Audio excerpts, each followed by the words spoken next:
Good morning and welcome to the United States Holocaust Memorial Museum. My name is Bill Benson. I am the host of the museum's public program, First Person. Thank you for joining us today.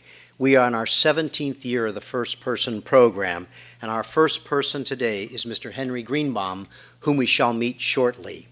This 2016 season of First Person is made possible by the generosity of the Lewis Franklin Smith Foundation and the Arlene and Daniel Fisher Foundation. We are grateful for their sponsorship. First Person is a series of conversations with survivors of the Holocaust who share with us their firsthand accounts of their experience during the Holocaust. Each of our First Person guests serve as volunteers here at this museum. Our program will continue twice weekly through mid-August. The museum's website at www.ushmm.org provides information about each of our upcoming First Person guests. Anyone interested in keeping in touch with the museum and its programs can complete the Stay Connected card that you'll find in your program or speak with a museum representative at the back of the theater. In doing so, you will receive an electronic copy of Henry Greenbaum's biography so that you can remember and share his testimony after you leave here today. Henry will share with us his first-person account of his experience during the Holocaust and as a survivor for about 45 minutes. If we have time toward the end of our program, we'll have an opportunity for you to ask Henry a few questions. The life stories of Holocaust survivors transcend the decades. What you are about to hear from Henry is one individual's account of the Holocaust. We begin with this photograph of Henry, which was taken in 1946, about a year after the war. Henry was born April 1st, 1928, in a small one-story house that served as both his family's residence and as a tailor shop. He was the youngest of 9 children. Our first map shows Europe, and our second map shows Poland. The arrow shows the approximate location of Henry's hometown of Starachowice. Here we see 2 of Henry's 5 sisters. Ita is on the left, and Rosia is on the right. In this photo, we see another of Henry's sisters, Fegia, and her daughter. The Germans invaded Poland on September 1st, 1939. By 1942, at the age of 13, Henry was sent with his family to do forced labor in a munitions factory. He was deported to Bunamanowitz labor camp at Auschwitz, and later to the Flossenburg camp in Germany. On this map of major Nazi camps in Europe, the first arrow points to Bunamanowitz and the second to Flossenburg. At age 17, Henry was liberated, and 1 year later, he emigrated to the United States. Henry, who lives in the Washington, D.C. area, lost his wife Shirley in 2011 after nearly 64 years of marriage. Henry and Shirley had 4 children, 3 sons and 1 daughter, who have provided 12 grandchildren, and now there are 6 great-grandchildren, ranging from 2.5 to 6 years old, with a 7th due in January. Henry notes that all but 1 are girls. Henry retired from his dry cleaning business 19 years ago and has been associated with this museum since its beginning. He volunteers at the donor's desk, where you will find him on Fridays. Over the past 35 years, Henry has spoken to many groups locally and across the country.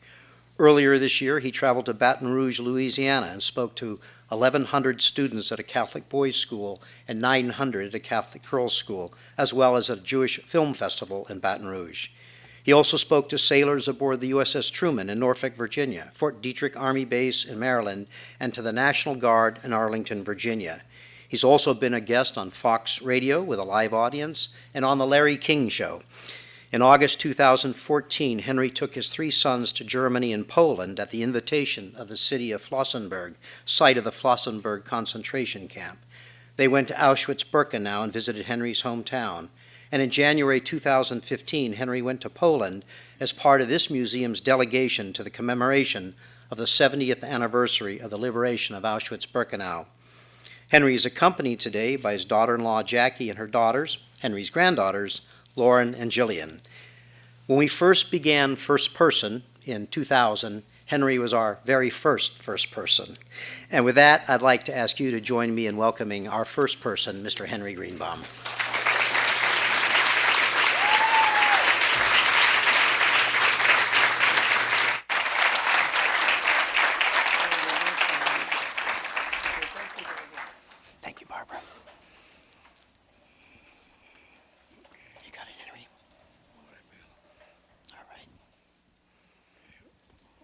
go. You got it? We'll get over to the seat over here. Which one? is right? The first one. Do you want to hold my arm? Okay.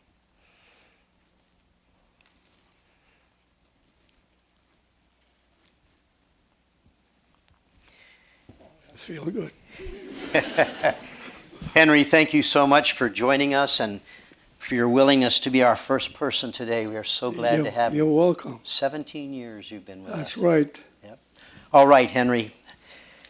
You have so much to share with us in a short hour, so we'll start right away. You were 11 years old when Germany invaded Poland.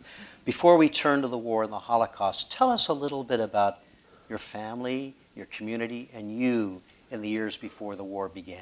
Well, like we said, we had a large family, 9 children. We had 6 girls and 3 boys. And we ran a tailor shop, a small business. We made a living. We were not rich.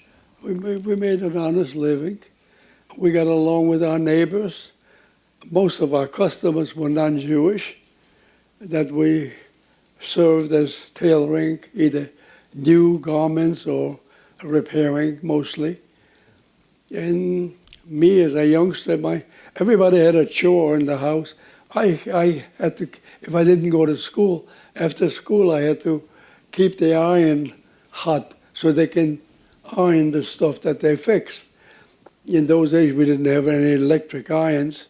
They had an iron that had a hollow inside. You had to either call or some kind of thing was in there, and I had to get it started so it'll keep going like a grill. It's just so that they can use the iron. And then most of the time I played soccer with my neighbors, with non-Jewish, Jewish kids with non-Jewish kids. With our skirmishes, like everywhere else, you have a game, everybody wants to be the winner. And that cannot happen. Some lose, some days you win. So, but nevertheless, we got along pretty good. We were very religious at home. We lived near the synagogue, 5 doors away. My father was the caretaker in the synagogue. He closed and opened the synagogue every day. And then, of course, he ran the shop that we had. One brother, Zachary, he was in the Polish army during that war. And then David, he was still with us home. He was also him and my father both ran the shop. The girls, they would mess around with ladies' clothes. Sometimes they would come in ladies' clothes, and they would do that too. Besides your brother who was in the Army, one of your sisters had already left home as well. Had you gone to the United States? And she came here in 1937. 1937. Diana was her name. Mm-hmm. And she came here. My father had 2 brothers and a sister who came here in 1905, something around that time. And they settled in New York. But the immigration laws were so tough here, they wouldn't just let you in. Nowadays, people just cross the border, they're here, whether you like it or not like it. In those days, you had to go through years, sometimes a whole year, till you passed in. You're lucky you came to Warsaw to the council. Well, next year, my oldest brother tried for years. I don't know why they didn't let him in. He was a master tailor. He wouldn't be on the government's payroll. He would contribute. He would be paying his taxes, making money, and paying his taxes. But they somehow didn't let him in. But my sister had no trouble. She came as a young lady. I don't remember how old she was when she came, single. And she came to one of the uncles. And the uncle had children of their own. One of them moved from New York, came to Washington, and he settled in Washington. And that's the one that brought my sister down here in 1937. Henry, your father died before the war began, right before the war began, a couple of months, I think. How did the family make ends meet during that time, since he had the tailoring business? Well, it was not easy. It was tough. But my mother was worrying herself to death. How you make a living? You know, the mom's always worrying about how we're going to make a living, how we're going to eat. But we never were short in food. We always had food. Never. But my oldest brother, he ran away later on. Right. And we'll come back to that. Oh, okay. Henry, September 1st, 1939, Germany invades Poland. You were quickly occupied. Tell us what it was like in those first days when the Germans came in, and what life was like before you were forced into a ghetto. Yeah. I was just a youngster where I could care less about the war. I was more interested playing. Hi, Jake. I was more interested in playing soccer with other people, with other boys, or other games, care less about the war. The parents were sitting on that small little radio, like 10-inch by 10-inch, small little radio, listening to the war. But my father, before he passed away, he got us jobs in the munition factory. There were rumors coming around. What did the Nazis like and dislike when they take over a city? They like when you work in a factory. They could care less about tailoring. But later on, they needed it. They needed tailoring. So that we were still in business. But after that, luckily one of our clients, one of our customers, happened to be a manager in a munition factory. So my father we heard all these rumors on the radio, and he said, well, why don't I approach that guy that came in? He knew he was working in the munition factory, but he didn't know what capacity. Was he a manager? Was he an owner or whatever? So he approached him when he came in. He said, can you give my kids a job in the factory? No hesitation. He says, how many do you have? He says, the 3 girls and this young boy. And one of the girls was already the one that was showed here on the screen with the little girl, Fagia. Her husband was already in America, and she didn't live with us when she was married, but as soon as he left for America, she moved in with us. So Grandma took over with the little girl so she can go to the factory and work. And we had IDs, so all 4 of us were safe, so to speak. We had IDs that we worked in the factory. Before they came in, the Germans occupied our city. What happened is, and then 2 weeks later, my father passed away. And then all of a sudden, the war was already coming closer to our city, and eventually it was taken over to our city. My mom was very protective after my father passed away, especially with the girls. You can't go nowhere. You have to stay right here with me. You can't travel away no place. It so happened, next door neighbor had a horse and buggy. That's the only transportation we had. No cars in the city, I don't think, except a bus taking you out of town and bringing you back to town. And other than bicycles, motorcycles, and horse and buggies. Anyway, she asked them to take us to a farmer that we knew. There was no telephones. How did they arrange that? That I don't remember. But all I know is that the horse and buggy took me, my mom, my oldest of the brothers, because the other brother, Zachary, was in the army, in the Polish army, and they took us on a farm 10 miles away so nobody would get hurt.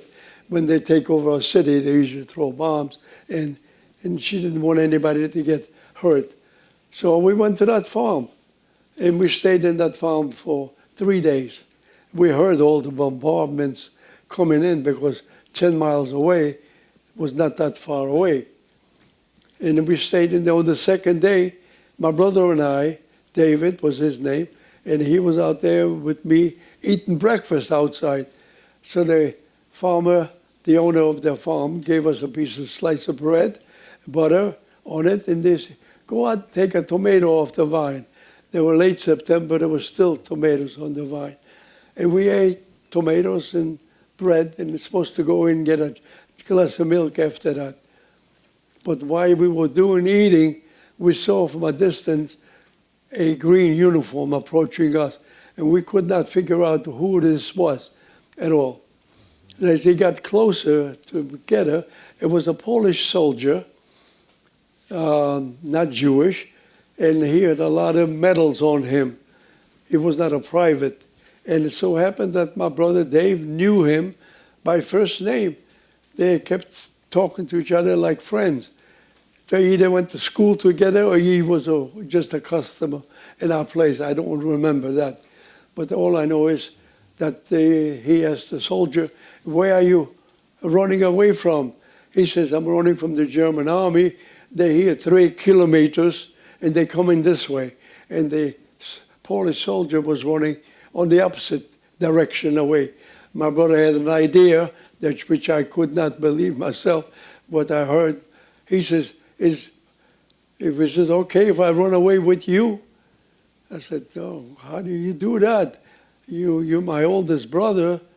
You're supposed to be my protector. You know, my father passed away already. He's supposed to be the protector. But then it's my brother." She took off with the soldier, but I didn't let him get away too far. I followed him, hiding behind bushes. I thought maybe he'll change his mind. I didn't want to go back in there with the girls. In the end, am I going to be their protector at 12 11 years old? At 12, Yeah, yep. I was too young. Anyway, I did not listen. Every time he saw me lifting my head over the fence, over the bushes, "Go back to your mother, go back to your mother." Of course, I didn't listen to him. I was angry at him. Why he's going to leave me here? I thought maybe an older brother, he's supposed to protect your little brother. But he didn't do that till the Polish soldier turned around. He yelled, "You too young," in Polish. "You too young, and you go back to your mother." I said, "Okay." They didn't want me. So I went back to my mom and told her the bad news. Of course, she was very upset, crying. The first thing, how are we going to make a living? That's what she was worrying about. The girls calmed her down. "Well, we'll help. Don't worry about it. You'll be okay." And the third day, we all packed up and we went back to our town. I never saw a German soldier yet until I came to my town. In my town, when we passed the marketplace on the way to my house, I saw there was 9 or 10 people hung from the town. They hung them. Whoever occupied, the Nazis occupied the town. So they took all the doctors, the lawyers, what we those days called intelligentsia. They were getting the lawyers, the doctors, and they hung them. Maybe some communists too. I don't know that.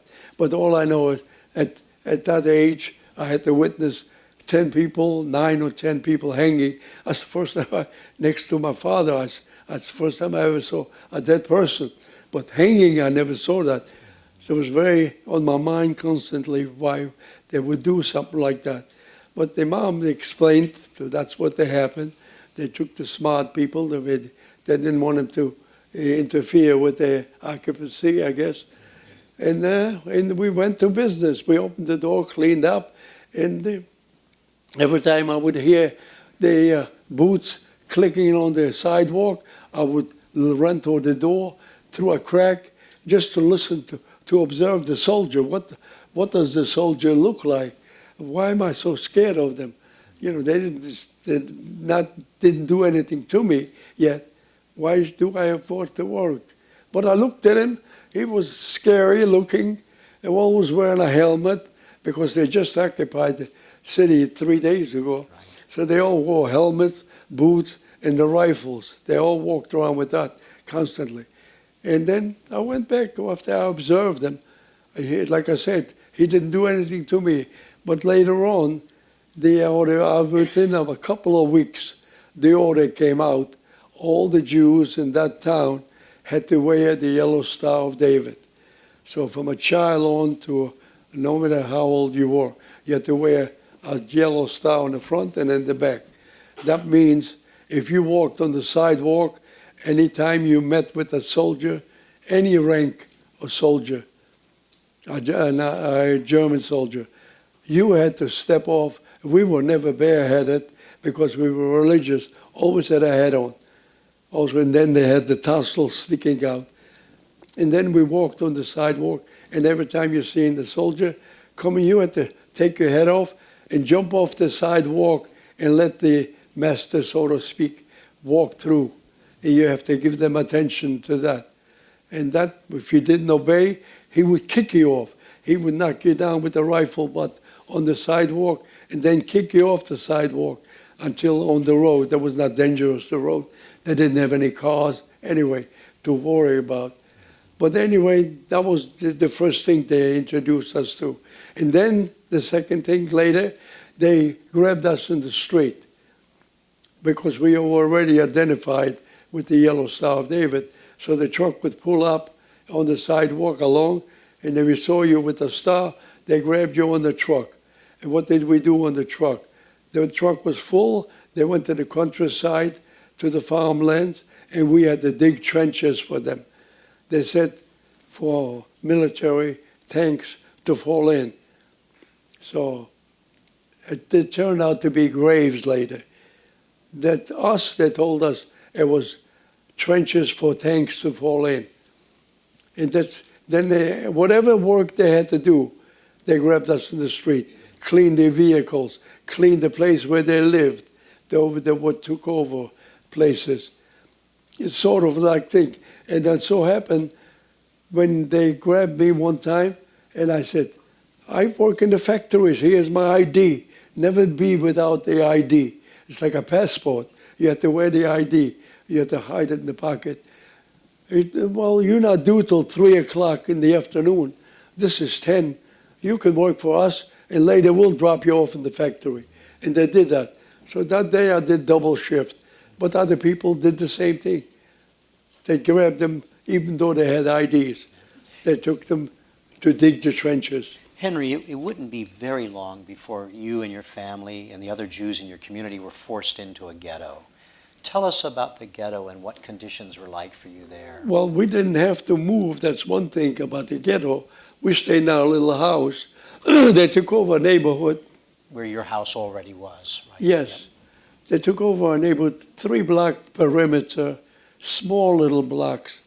Most of them was near the near the area where the synagogue was. Most of the religious Jews lived there. And then they didn't make a fence. They just barbed wire us around, 3-block circle around, and they put 2 guards down, a Ukrainian who joined the Nazi regime, and also a SS guy. And they were the guards. You could not walk out of this area at all unless you were on the way to the factory. You showed them the ID, they let you go to work. There was nowhere to stop anyway. The stores were looted, the kosher stores were looted. Everything was turned upside down. There was a mess in the outside. So there was nowhere to go anyway. But the only way you can come out, like I said, you had an ID. We stayed in that ghetto. The only thing about the ghetto is the family was intact together. Everybody was in one place. No one was hurt. Nobody got hurt. We all lived in there. Then they found out that the more Jews live in the area, but they were not aware of it. So they got the city police to show them where the other Jewish families live. They drove up with a truck. That's what my sister was telling us. They didn't lightly knock on the door. Excuse me, you have to come out. They almost like busted the door down with a rifle butt. Just chaos. Rouse, screaming, rouse, rouse, rouse. So what do you grab first? I guess you grab your kids first. Mom had an extra little girl, Fager's little girl. She was taken care of. She grabbed her. No, one of the other sisters grabbed the Razels, had two little girls. With her, made 3. So she grabbed them and brought them over to us. We had to put them up in a small house. But no matter where they were sleeping, on bunks, on chairs, on floors, but we put up there, we stayed until all the Jews were on one area, 3-block perimeter. What was food conditions like for you during The that time? food conditions, we had leftovers, what we had lived off for a while, and that depleted itself. And then we had to depend on the German army to bring our food in. So they would bring in rations. All of a sudden, they stopped giving us soap so you can keep clean. That's the first thing they took away, the soap. There was no haircuts given to us or to the women. Everybody had long hair while we were there. And then we stayed together from October to October 40. We stayed from 1940 to October 42. Almost 3 years. Yeah, almost 2 years, I think. Yep. We stayed in that ghetto, but the only thing it is, the family was intact together. Dirty as we were, hungry as we were, but nevertheless, the family was intact together. So that was a helping. Then all of a sudden, that day, October 42, they wouldn't let us go to work for 24 hours because we had different shifts from 7 to 3, from 3 to 11, from 11 to 7 in the morning. So they wouldn't let us go to work. They brought in extra soldiers, extra dogs. They chased us out of the ghetto area. They made sure nobody was left in there. They checked everything with the dogs. Every house was checked. Everybody was at the marketplace, had to run over there. And right there, the selection started. The selection started, the certain uniform guys were sitting, and they were directing traffic. You walked up as a family, and my family, my mom, and also myself, with the 3 sisters and my mom. The older brother escaped already. So we showed him the ID. We went over, all of us went over to one side, to the good side. Then the others, my mom and the married sisters, went over. They're sitting over to the opposite direction because of their children. My mom was only 54, considered too old, I guess, to work. So they all touched us, so we were separated at the end of the day, the workers, and also they saved able-bodied people. That if you didn't have the ID, you still were saved if you were not touched with any children, pregnant, that they took care of. They took away all the pregnant women, women with children who just gave childbirth, handicapped people and older people. They separated us. And they took those people away. We didn't know where they took them till after the war, because we were looking for them after the war. They said they were taken to a place called Treblinka, nothing but a killing center. They said they probably were killed 2 days later after they were picked up. There was nothing but a killing center. And that's where my mom went, my married sisters, 3 little nieces and 2 nephews. And I never saw them again. We were looking for them after the war. We traveled in different camps. I went over, I remember going to a place called Bergen-Belsen. It was occupied by, freed actually, liberated by the British. And the British soldiers told us we could only stay 3 days and we got to go back to where we lived, to go back to our city. So then I said, only we need 1 day. While I was looking around in there, I ran to a first cousin, Ida. And she helped me a great deal. Before I'm jumping ahead of myself. That's okay. I'll bring you back. Okay. So you, in October 1942, you lost your mother and your married sisters and nieces and nephews. That's right. You were left then with a couple of your sisters, 3 of your sisters, I believe. What happened to you then? Well, we were chased after they separated us. They took them away from us. I'll never forget, my mom wanted to come and give me a little hug. I was a little baby. I was the youngest of the family. They would not let her. They kept pushing her back with the rifle butt. And I didn't like what I saw. But what could I do? I don't have a gun. I can fight a Goliath with all of them so big and tall, with all the rifles and the helmets, boots. And so I could not help it. She yelled over to my sisters, "Take care of your little brother." And that was the last time I saw her. What'd they do with you then? Well, then they turned around to us. They chased us for 6 kilometers uphill.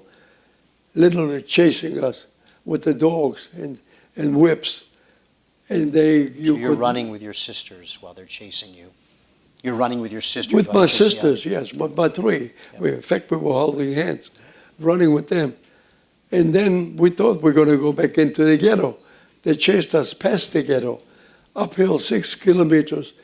And there was a big surprise, a slave labor camp with 6-foot fences, towers, and dogs were with the searchlights. They were right there, a slave labor camp built for us. We no longer could go back to the ghetto. Whatever stayed in, you left in the ghetto, stayed in the ghetto. You could not retrieve anything. So if you left something valuable, somebody else got it, I guess. And then we put us in. They all furnished us with 3 little white little blanket rolled up. And then one guy was at the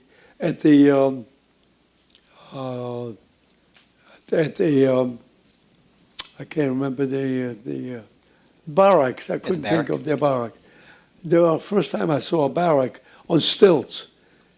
A lot of barracks that were built for us. And then one soldier was at the barrack, one soldier was at the gate. They gave each other signals. If capacity was full, they gave each other a signal and went to another barrack. Separate the men from the women. We walked into the barrack. Believe me, we looked at 3 shelves, bunks. Where's the mattress? Where's straw? Nothing. Just a plain wooden shelf. They put 75 inches wide. 3 guys had to sleep together. Wide. No, the little blanket they gave us, we used it as a pillow. So our head could rest at least. And then nighttime, very unrestful because you turn, they had to turn. It was uncomfortable. You never could sleep on your back, just on the side. And we stayed there for another year. We stayed in there. What was the work that you were made to do? What were you forced to do? Munition factory. Munitions factory there. Yes. And then one of my sisters volunteered to become a tailor, Faye. And she was with the tailors, 100 tailors, men and women, working on the German uniforms for the high-ranking officers. And it was in this camp where you lost your sisters, right? Well, from the bed, we carried over the dirt and filth from the ghetto to the slave labor camp because they took away the soap. They didn't give us any soap in the slave labor camp either. They had a pump with water outside. So in the summertime, we would undress. A man can undress from the waist on up. And you have soap. You took the dirt from the ground, put it all over yourself like a mud bed. And then the next one, pump the water and clean yourself off. Using the dirt and the mud as your soap. Yes, but that did not kill the lice. We were lice infested from the dirt and filth. The clothes that we were wearing was already 3 years old. I said, man, when do you change? And we did not change. So we become more lice infested. And then typhus. And the typhoid epidemic broke out in the slave labor camp. Very contagious sickness. You sleep in such close quarters. If one catches it, the next one guaranteed. And then they did not want to wait 10 days till you get over it. So what they did is, if you didn't every morning we had to line up in the front of the barrack. They knew the barrack held 100 people. People were missing. Well, the first thing, they let the dogs go underneath the barrack, under the stilts, under the barrack, and they didn't pull anybody out. There was nobody hiding. But they went inside the barrack, and some people couldn't get off the bunk because they had high fever with the typhoid. It's impossible for you to stand on your feet. No way you could stand on your feet. So what they did is, I think there was the group called Einsatzgruppen. I'm not sure of the name. Well, they would take them and put them on the truck. The truck was full with the sick people. We thought they're going to give them some help, take them to a doctor, or get them some medicine, or at least take them away from us. But they took them over to the place where we dug those trenches. They supposedly told us that the military tanks to be falling in. But all those people that would come down with the typhoids had to come in the front of the ditch. They had to undress naked, and they were shot in the back of the head, and inside they went. The ditch was full. They went to the next one. We dug 3 months full of, so I don't remember how many we dug, the graves, how many we dug, but quite a few people did. And one morning I came back from my night shift, and I always would come in to see Yitta, and I would always check on her. We were 2 years apart. Are you okay? She said, yeah, but can you bring me some cloth in so I can put on my bunk? She had bed sores from laying there. She had low fever. She was able to get around, but you still got contagious sickness. And then, but I didn't watch myself. I didn't care. You know, it's your sister. What do I care? So you went in. If you don't catch it from her, I catch it from somebody else. Right. But it doesn't make any difference. But anyway, it took 3 days. I brought some cloth in. The cloth that we clean the equipment off in the factory. I took some clean clothes, and I brought it in, and I spread it on her bunk. And one day I walked in. She thanked me for it. She's a little better. It's a little softer. And then she was not there. So I approached a Jewish policeman, happened to be outside walking around. We had Jewish police in that camp. And I asked him what happened to my sister. She was there yesterday morning. She said she died of typhoid, of the sickness, and they buried her in the bottom of the stone quarry. So it's still mind-boggling till today. Why did they bury her in the bottom of the stone quarry? Why did they didn't take her where they took all the other sick people? And then she was already dead, throw her in with the others. But had they buried in the bottom of the stone quarry.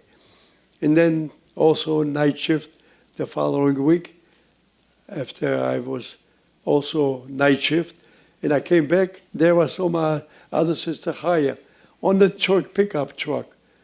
And I yelled real loud and clear to say hello to her, where are you going? I don't know what she answered me, I can't remember. But all of those people on the truck were sick people. They took them away. In other words, it was high fever, low fever. If you had low fever, you can fake it, you can go to work. You'll be a little bit dizzy. You might not be 100%, but you can get, you don't miss the roll call. That's the first thing. And so they took her and never saw her again. So the only one I had left is Fega. So it's just Fega and you left in the camp. That's right. And then, of course, you were involved in an escape attempt. Right. Tell us about that, Henry. Well, my sister was working with there were 100 tailors, women and men, in a tailor shop. And one day, the high-ranking German officer walked in to the tailor shop, and he told the tailors, you must hurry up with all these uniforms. They have to be ready by such date, because all of you are going to be deported out of here. And the tailors didn't like what they heard. They came back and they organized an escape amongst themselves. They wouldn't tell anybody. Then finally, my sister told me the day before the escape. My shift was from 3 in the afternoon to 11 at night. When you come back at 11, do not go into the barrack at all. You wait for me and we are going to escape here. I was already 15 years old. And I was looking forward to get out of this hell place. At 15 years old, I said, and they didn't treat me that well, to be like hungry, dirty, filthy, and beatings all the time. So my sister wouldn't tell me anything about it till the night before. The night before, my shift was from 3 to 11. Do not go inside the barrack. Wait for me outside. I was waiting pitch dark. She came along with that same Jewish policeman who I asked about the other sister. I didn't know she befriended him, that she knew of him or knew him. That I don't know. All I know, she was holding his hand and she grabbed my hand. We had to run like the end of the room here, the theater, to run out there. And we were 10 in a group, 10 lined up.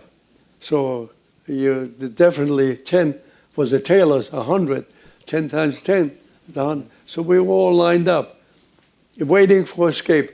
3 groups got out very quietly.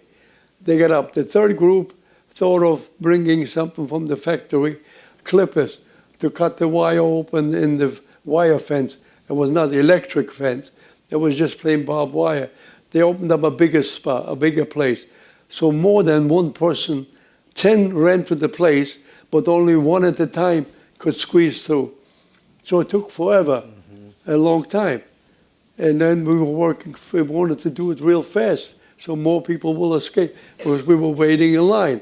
Well, the same group that were there destined to leave the place started messing around with the wooden fence, and the wooden fence made noise. The barbed wire didn't make any noise at all. They started breaking boards. Even if you had a saw, it would still make noise. And that attracted the German Shepherd dogs, and they kept barking and screaming and barking mostly. So they knew, the 2 guards on the tower knew there was something wrong, so they flipped the lights on. They flipped the lights on, and then they were roaming around with the lights, trying to find where does it come from, the noise. They found a spot where the people were running out. So both of them started shooting anybody that was at the hall, kept shooting there. Then the next one, then with us, we were waiting in line. After they're quiet, nobody was running out anymore. Things quiet there, you put the searchlight on us. There were 10 at the time, we were waiting in line. And so they only had 2 guns. So the policemen, they searched, they put the headlights on us. So it was just like a deer on the highway. The deer freezes, they don't know which way to go. The policemen told us, run, disperse, run back to the barrack where you belong. And we started running back to us, to everybody on the barrack.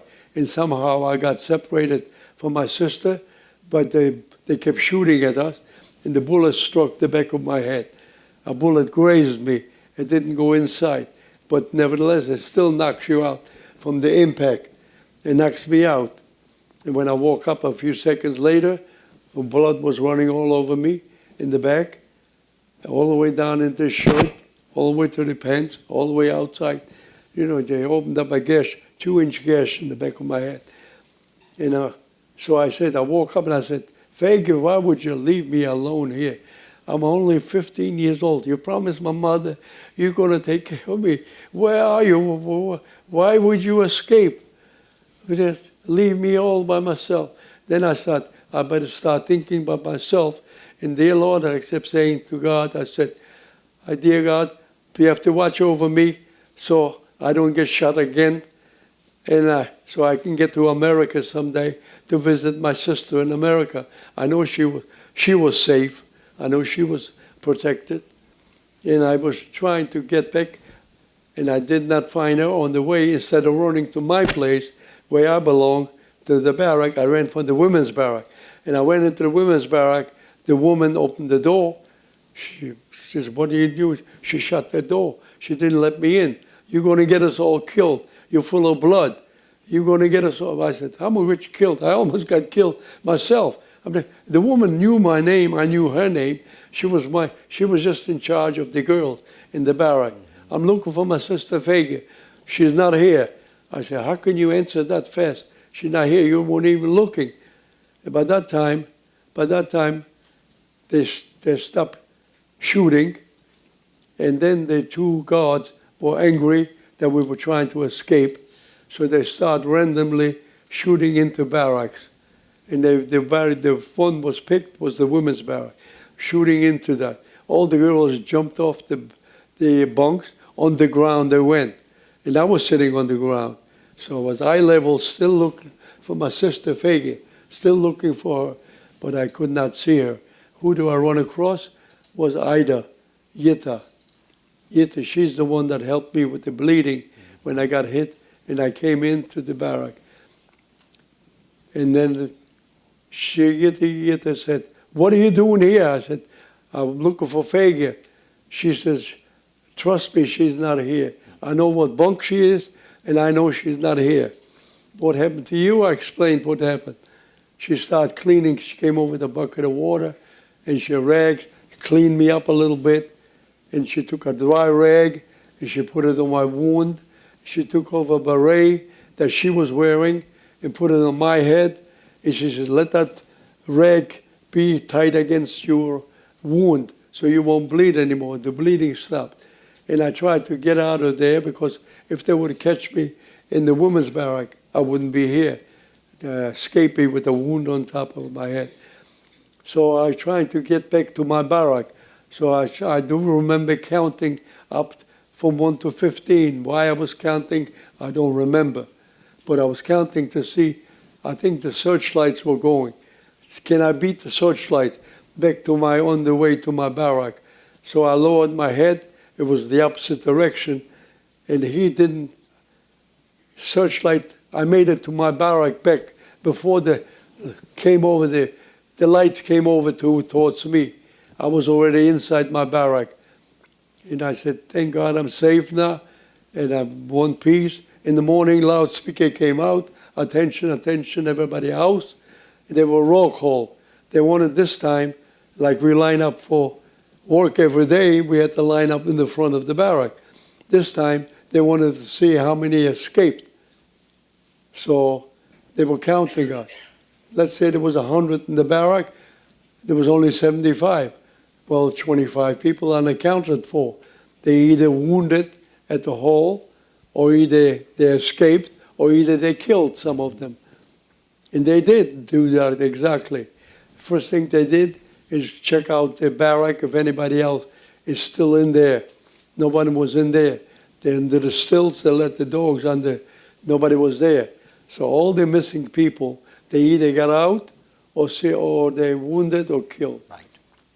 And your sister was one of those killed, right? And then I did not know where my sister still was. And right in the front of our faces, he told us to turn in the opposite direction. We turned towards the hall, and there I looked. The policeman was still alive. He was sitting on the ground, upright position, with the cap and the armband, still sitting, moaning and groaning. Other people moaning and groaning. There were some wounded people there. And right in the front of our faces, the two guards killed all the wounded ones right in the front. So as soon as the policeman tilted over and he dropped to the floor, there I saw my sister Fagin. She was already dead. She didn't move. She was all stretched out. She either got hit the night before when I got hit, or maybe she made it to the hall and then fell and died that way. I don't know the answer. All I know, she was dead. All I know, I was 15 years old and I was by myself. Henry, yes, you're all alone now. You've lost Yep. everybody. We're getting close to the end of the program, and you have a great deal still to tell us. Tell us now about going to Auschwitz, of course, and what happened to you at Auschwitz.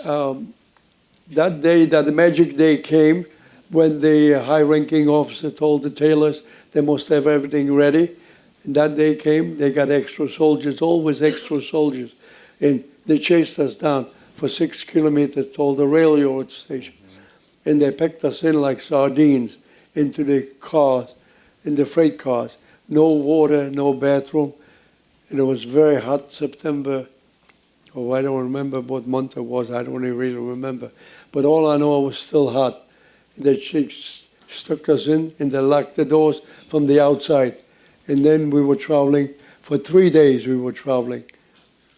Everywhere we stopped, we were not priority transport. Civilian cars came through first train. We had to stop. It took forever for 3 days to travel. And then every stop we stopped, in unison, we were screaming water in different languages. Water, water. We didn't ask for food, just water. They wouldn't give us anything. We traveled. We finally reached our destination, and it was Auschwitz-Birkenau. Auschwitz-Birkenau, on the platform, they stopped, and then the soldiers opened our doors up, and they were screaming around. We had one or three or one or two, I don't remember, dead people on our car. The stench was to high heaven in there, because I don't know how long they were dead. But everybody ran over to that little window that wagon has. It's about 15 inches, about maybe 10 inches, with the barbed wire on it, to get a breath of fresh air, to run over there, grab, and run away. Some people were very, very selfish. They wouldn't move away from there. We had our little skirmishes in there. And then we arrived in there. The first thing they did when you got off the train is gave us a haircut. That's the first thing. The second thing was a number on the arm. Everybody that came through Auschwitz, when we came with numbers on the clothes numbers, but they gave us a regular tattoo number. My number was A18991. That was my number. And the third stop, finally a shower. After 3 years not showering, we finally got into the shower room, and they gave us a piece of soap. But we were so thirsty, we kept drinking the water, drinking some more water to drink. We finally got through with the water drinking. Then we've cleaned ourselves up. They took away our clothes full of lice, and they gave us our striped outfits with the cap, the jacket, pants, wooden bottom shoes, canvas tops, no underwear or socks. And they still give us a little blanket. Everywhere you go, they give us that 3-foot little blanket rolled up. So we use always, when we later on, we were using it on the march, wrap us around. And you were selected for slave labor again. And then we stayed in Auschwitz-Birkenau after we got showered. The people that were there before us told us how lucky we were, because sometimes they coax you into the shower room, and it's really not a shower room. Instead of water, you wound up with gas, and they gas you to death. So you were pretty lucky. But as we came off, we had another selection as we came off the train. Left, right, left, right. There was the ID cards did not help you in Auschwitz at all. They looked at your faces, left, and then you go right. And they took half of our transport. And we knew the next 2 days later that they took them for the gas chamber. They had an order how many they need to dispose of, or they didn't have any room. I think they had an order how many they needed to kill. And half of our transport was taken care of. They were killed. We stayed for luck. I was still lucky. I stayed there for 6 months. A civilian German came in to Auschwitz-Birkenau with 2 guards, came in, and he ordered our barrack outside. We were still in pretty good condition. And that civilian German got 50 of us out of there, out of the 100 that was in the barrack. 50. You could not ask any question. What are you picking me for? Are you going to give me a job? Are you going to kill me? We could not ask anything. The guards are standing there with the rifles and the dogs, and he was dressed very nicely, the man. And he took 50 of us out. We marched for 3 kilometers. And we came to a place called Buna Manowitz, a subcamp of Auschwitz.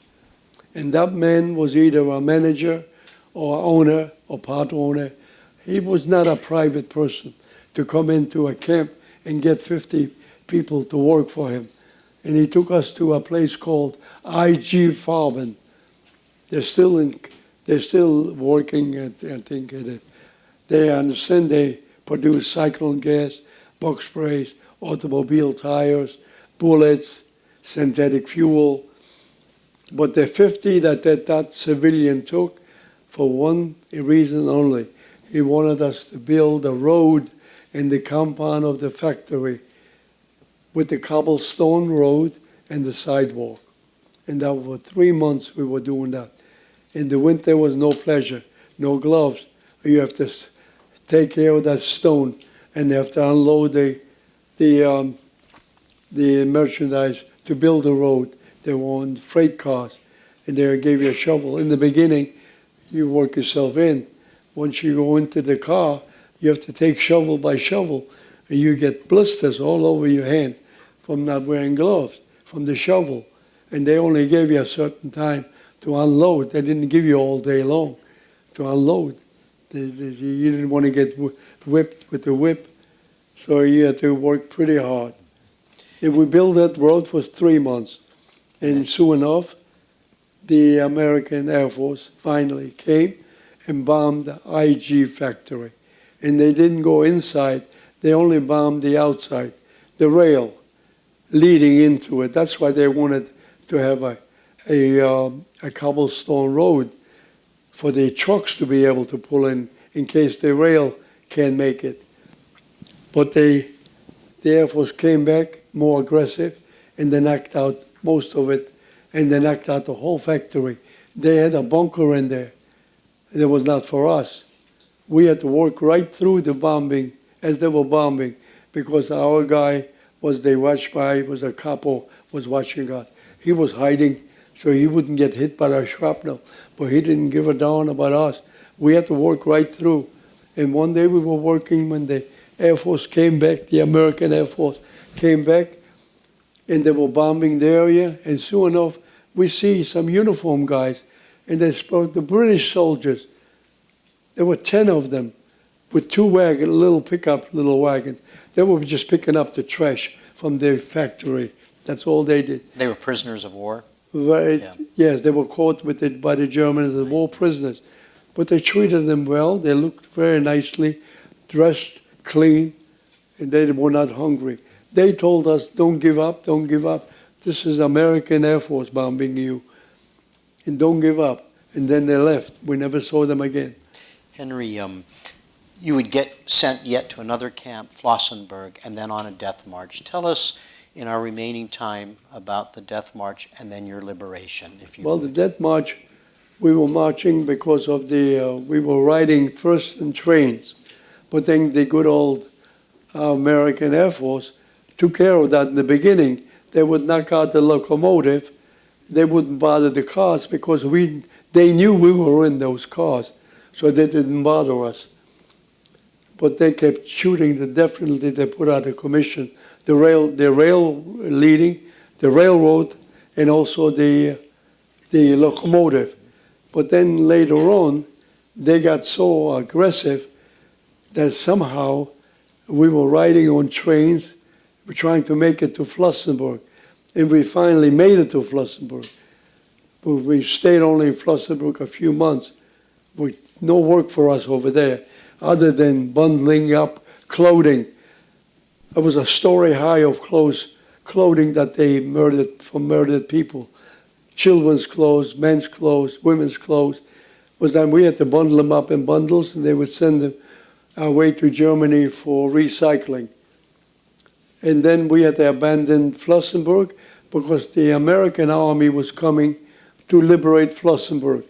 We had rumors. We always had rumors. And we heard that this is America. We thought the Russians would do that near the Czechoslovakian border. Why would the Americans, how would they get there? But nevertheless, they got there. But the Germans are not that stupid. 3 days before, they loaded us up on trains, and they took us in deeper into Germany. And they only left a crew of 10, cleanup crew. So the American army, when they liberated Flossenburg, all they found is the cleanup crew. Right. We were already deeper into Germany. We were trying to make a place called Dachau. Well, we were that time already on foot.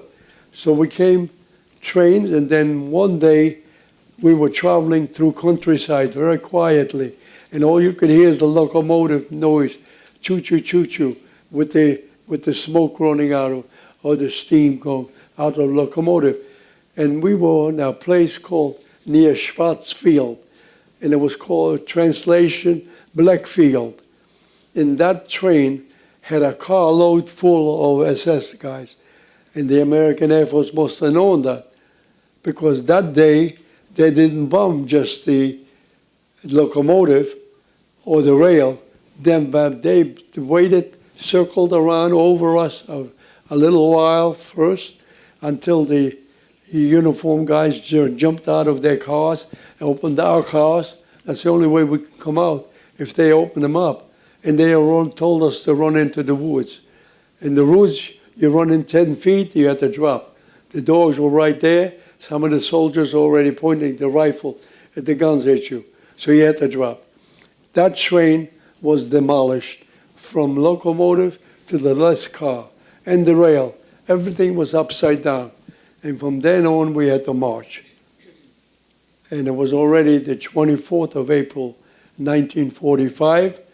And we were already starting to get skeleton-like because on the traveling, we didn't get any food and not much food in the camp. The menu was a slice of bread, a little black imitation coffee, and also in the evening, after working 10 hours, they gave you cabbage water soup. You could not find a leaf of cabbage in there. They gave us a spoon. I don't know why they gave us a spoon. The spoon was tied up again on the pants. I never took it off. They never gave me any solid food to use a spoon. Just watery stuff. And that, on the 24th of April, 1945, the two guards got hungry too. They ran out of supplies. So they located a farm. They located farms before, but they didn't stay too long. This one, on the 24th of April, 1945, they knew that they're losing the war. And the military people, they heard the news, I'm sure. We were not aware of it. Right. We heard planes flying all over the plane. And this time, they ordered us into a silo to keep the hay and also the goats and sheep in there. They didn't let us, like dogs or animals, even animals get shelter, sleep in the woods. If it was raining or snowing, you wrapped yourself up with the blanket and tried to be bones with bones, laying trying to keep warm. And then on that 24th, they somehow ordered us into the silo. We were soaking wet from the April showers. The striped uniforms, soggy. We came in, we took our clothes off, wringed them out, laid them down on the hay to dry. Then we saw goats and sheep in there. It was kind of warm in there, which was nice. And while they were feasting on a big meal, they gave us one raw potato. That's all. And some water to drink. You were so hungry, you could eat 10. Only one potato. That's all they gave you. And then also, that morning, they woke us up early. We had to put the partially wet clothes on. They didn't dry out all over it again. We put it on the best we could and roll up the little blanket and carried it. It was a beautiful morning, a beautiful day.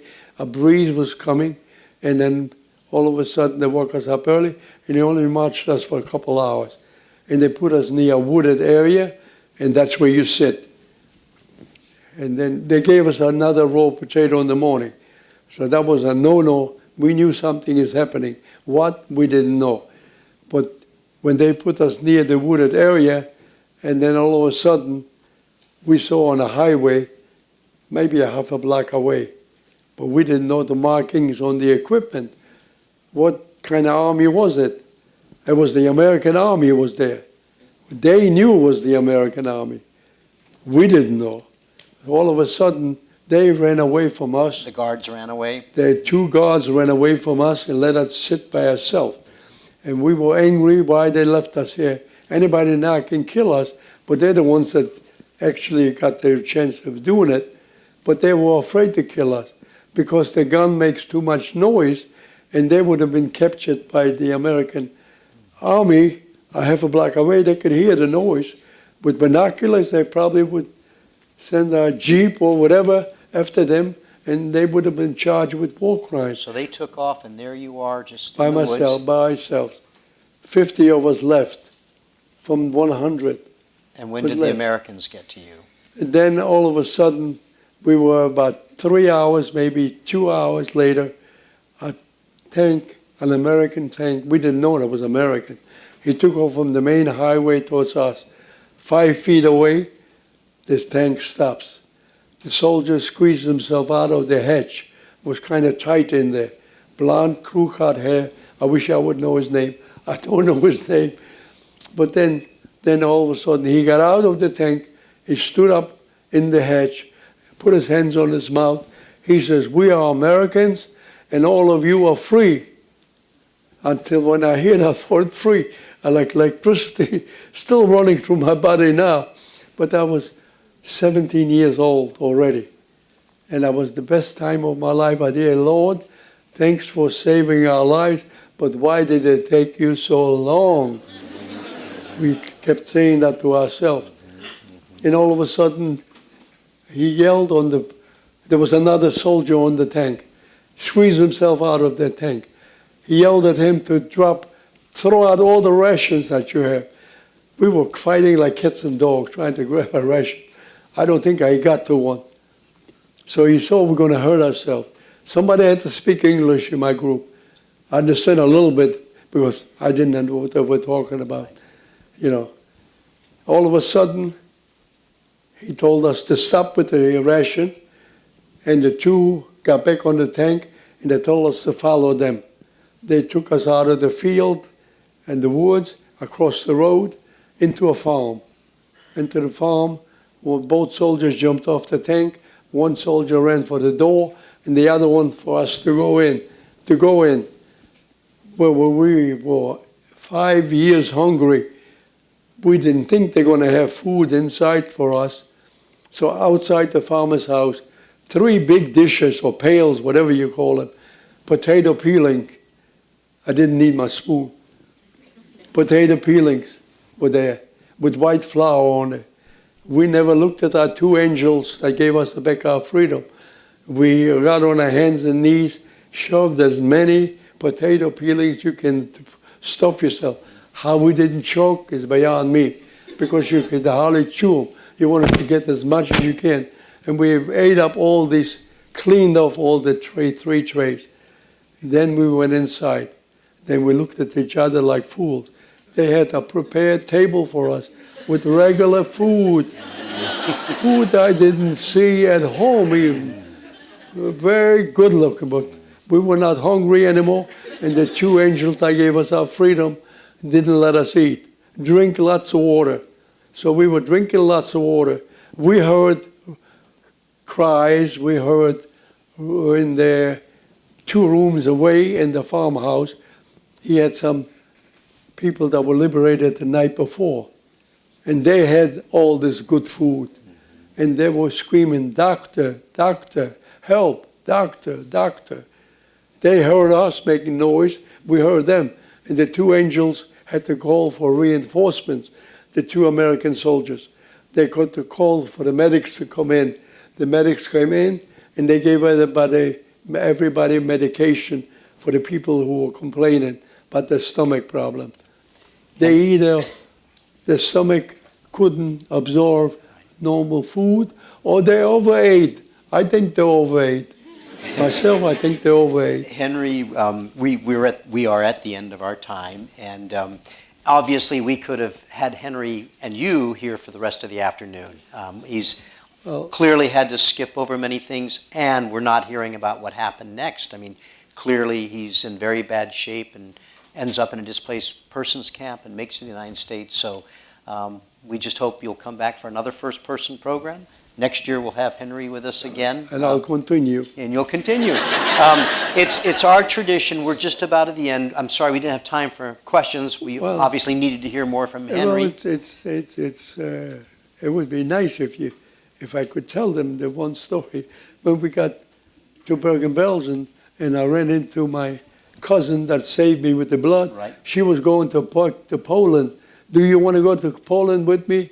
"I'm looking for my brother," she said. Well, I said that my brother Zachary was in the army.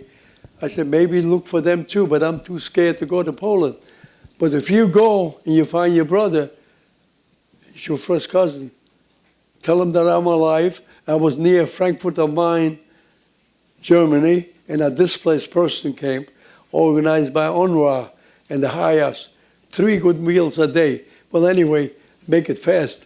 So she went to Lodz, Poland, located her brother in a displaced person camp. her brother knew of my brother Zachary, because he was caught by the Germans. He was fighting the war.